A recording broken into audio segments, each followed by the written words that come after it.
kembali lagi bersama saya. Kali ini kita akan membahas mengenai rekrutmen CPNS. Rekrutmen CPNS kali ini tentu terkait rekrutmen untuk tahun anggaran 2019 dan yang prosesnya berlanjut di tahun 2020. Nah, kalau kita cek misalnya formasi yang dibuka BKN atau pemerintah untuk tahun anggaran 2019 itu kan ada sekitar kurang lebih 150.000 formasi. Ini baik pemerintah pusat dan daerah, jumlahnya kurang lebih 150.000 formasi. Nah, ternyata dari 150.000 formasi ini, jumlah pendaftar untuk memperebutkan 150.000 kursi ini ternyata lumayan tinggi, karena ada sekitar 5 juta pendaftar untuk memperebutkan 150.000 kursi. Nah, oleh karena itu, kalau pendaftarnya 5 jutaan, bahkan 5 juta lebih, sementara kursi yang disediakan oleh pemerintah atau yang dilowong oleh pemerintah, ini kan kompetisinya sangat ketat. 5 juta memperebutkan 150.000, ini kompetisi yang ketat. Nah, kalau kompetisi yang ketat, teman-teman tidak mempersiapkan diri secara baik, tentu peluangnya juga kan semakin tipis. Karena kalau Anda hanya mempersiapkan diri secara biasa saja, orang lain juga melakukan hal yang sama. Nah, kalau sama-sama melakukan hal yang sama, sementara yang berkompetisi begitu banyak memperebutkan jumlah kursi yang sedikit, maka peluang Anda juga akan tipis. Oleh karena itu, bagaimana peluang Anda bisa menjadi lolos lebih besar dari orang lain? Tentu Anda harus mempersiapkan diri jauh daripada orang lain. Belajar secara mendalam terkait materi yang akan Anda pelajari. Nah, oleh karena itu, saya akan memberikan beberapa tips sesuai dengan pengalaman saya ketika saya mengikuti seleksi CPNS dan dinyatakan lolos dan diangkat menjadi pegawai negeri sipil. Saya akan berikan beberapa tips yang selama ini orang lupa bahwa ada strategi-strategi lain yang sekiranya bisa membuat kita menjadi peluangnya lolos dibandingkan dengan kompetitor kita atau lawan kita untuk memperebutkan kursi formasi yang kita lamar. Nah, kali ini kita hanya membahas bagaimana caranya agar Anda itu lolos di tahapan SKB atau ujian SKB.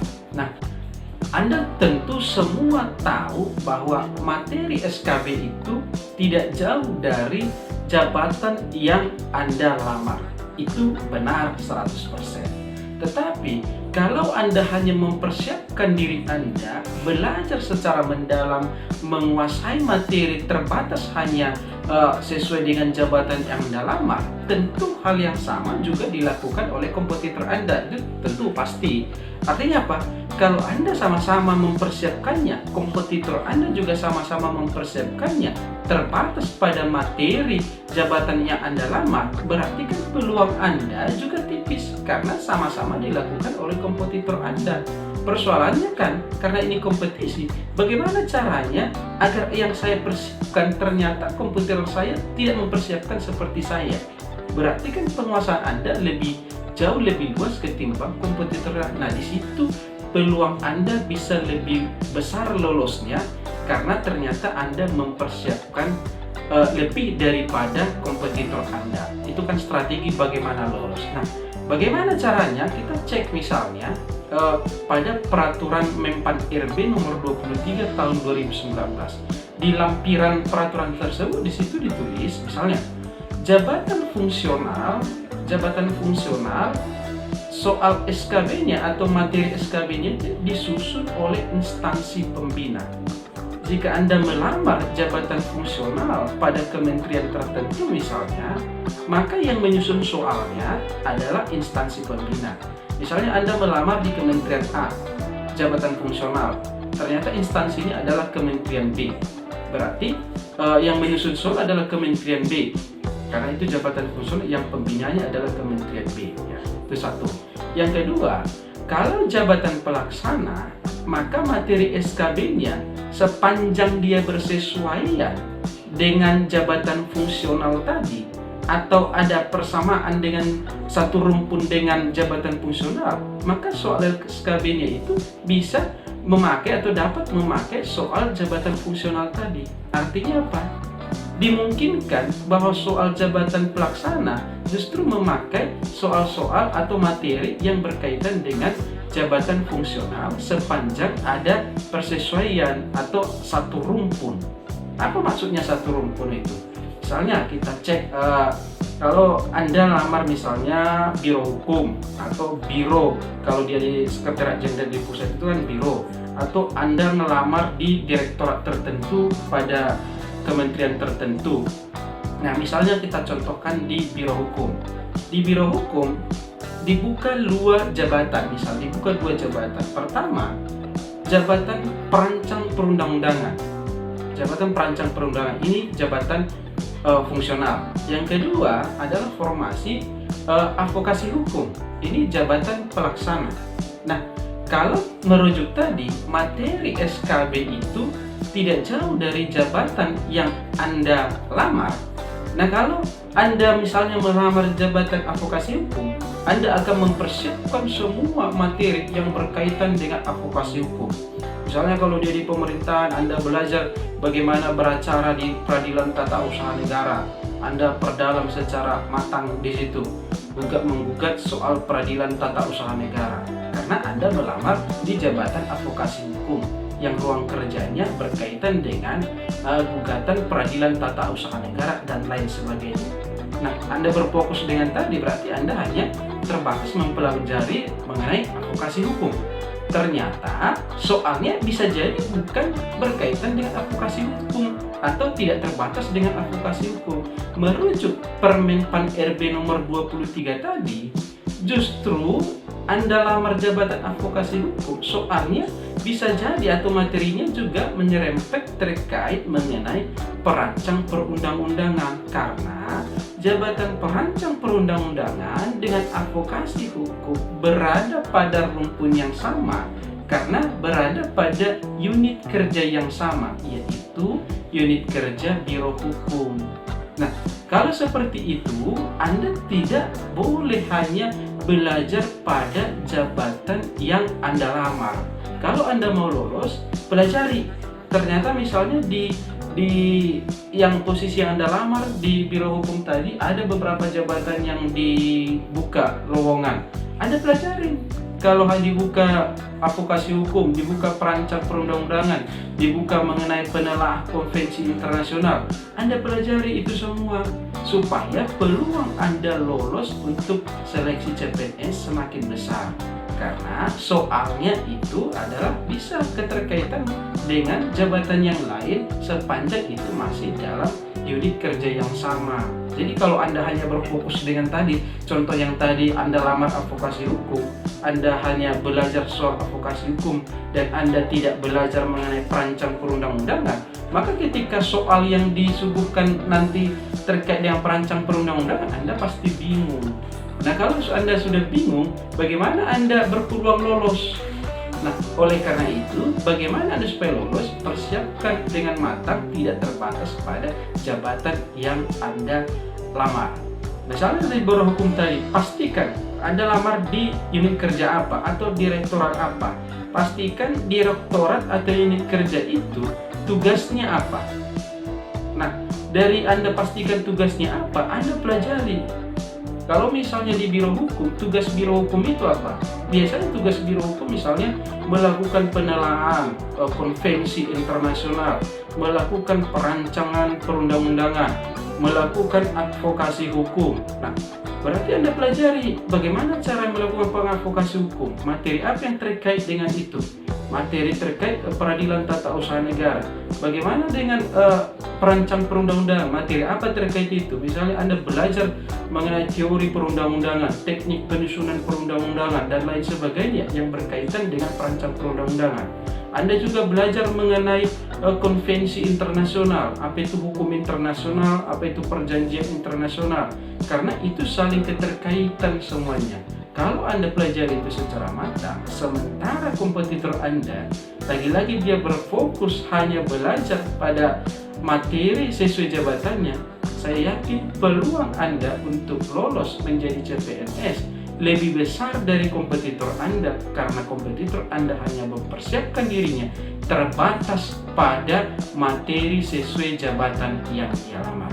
Nah, sesuai pengalaman ini juga tidak cukup. Bagaimana supaya Anda juga makin peluangnya besar?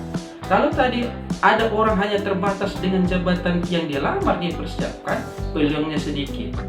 Ada orang tidak terbatas pada jabatan yang dilamar, tapi dia juga pelajari materi terkait yang satu rumpun dengan dia, atau satu unit kerja, atau satu direktorat dengan dia, itu jauh lebih baik. Tapi jangan lupa, Anda juga perlu mempelajari mengenai undang-undang ASN, Undang-Undang Aparatur Sipil Negara, bila perlu undang-undang sampai peraturan pelaksanaannya Anda pelajari. Nah, apa yang Anda pelajari di situ? Anda nanti jadi mengerti bagaimana itu ekselonisasi, usia pensiun PNS gimana, mutasi, sistem mutasi, demosi di PNS itu bagaimana, sistem pemberian sanksi di PNS itu bagaimana, sistem kenaikan jabatan di PNS itu bagaimana. Nanti itu akan Anda pelajari. Usia pensiun, jabatan fungsional itu apa, jabatan pelaksana itu apa, ekselonisasi itu bagaimana, itu Anda pelajari. Karena sesuai pengalaman saya, pertanyaan-pertanyaan itu justru keluar. Nah, padahal saya mempersiapkan materi jabatan saya dan materi yang terkait dengan unit kerja yang dimana saya akan ditempati, ternyata ada juga keluar terkait materi-materi yang berkaitan dengan aparatur sipil negara, mengenai etika seorang PNS, mengenai cara pemberian sanksi, mengenai usia pensiun, mengenai jabatan fungsional, dan lain-lain sebagainya yang berkaitan dengan hak dan kewajiban seorang PNS. Nah, kalau Anda mempelajari itu semua, sementara teman Anda hanya berfokus mempelajari materi jabatan yang dia lamar, saya yakin kalau Anda secara serius dan mendalaminya, peluang Anda lolos menjadi PNS jauh lebih besar ketimbang kompetitor Anda yang hanya terbatas mempelajari materi sesuai dengan jabatannya. Pelajari itu dengan matang, maka percayalah, usaha Anda tidak akan sia-sia. Nah, kalau tadi saya sudah sampaikan bahwa Anda jangan hanya terfokus pada mempelajari materi yang berkaitan dengan jabatan Anda, tetapi juga mempelajari materi yang berkaitan atau ada persesuaian keterkaitan dengan jabatan Anda, sepanjang jabatan Anda dengan jabatan lain tadi berada pada unit kerja atau direktorat yang sama. Nah, itu Anda perlu pelajari juga supaya tidak terbatas dengan materi jabatan Anda. Nah, ternyata di luar itu juga Anda perlu antisipasi. Karena ini sesuai pengalaman saya, persoalan atau materi-materi yang disuguhkan ternyata tidak juga hanya terbatas pada materi jabatan atau tidak terbatas pada materi yang keterkaitan dengan jabatan tersebut, juga menyinggung mengenai undang-undang aparatur sipil negara. Nah, ini penting juga Anda pelajari. Pertanyaan-pertanyaan yang muncul, misalnya usia PNS itu berapa lama baru bisa pensiun, sistem mutasi demosi di PNS itu bagaimana, sistem pengangkatan jabatan di PNS itu bagaimana, sistem sanksi pemberian dan pelanggaran etik di PNS itu bagaimana. Nah, materi-materi seperti itu Anda harus tahu. Bagaimana Anda tahu? Tentu Anda harus pelajari Undang-Undang Aparatur Sipil Negara beserta peraturan pelaksananya. Jadi kalau sudah Anda pelajari itu semua secara matang, Anda pelajari materi jabatan yang Anda lamar, Anda pelajari materi yang keterkaitan dengan jabatan Anda, yang satu rumpun dengan jabatan Anda, lalu Anda juga pelajari mengenai undang-undang ASN keterkaitan dengan hak dan kewajiban seorang ASN. Sesuai pengalaman saya, itu semua yang keluar persoalannya terkait dengan yang seperti itu. Oleh karena itu, jika Anda mempelajarinya secara matang dan mendalam, maka saya percaya peluang Anda lolos jauh lebih berpeluang dibandingkan dengan kompetitor Anda.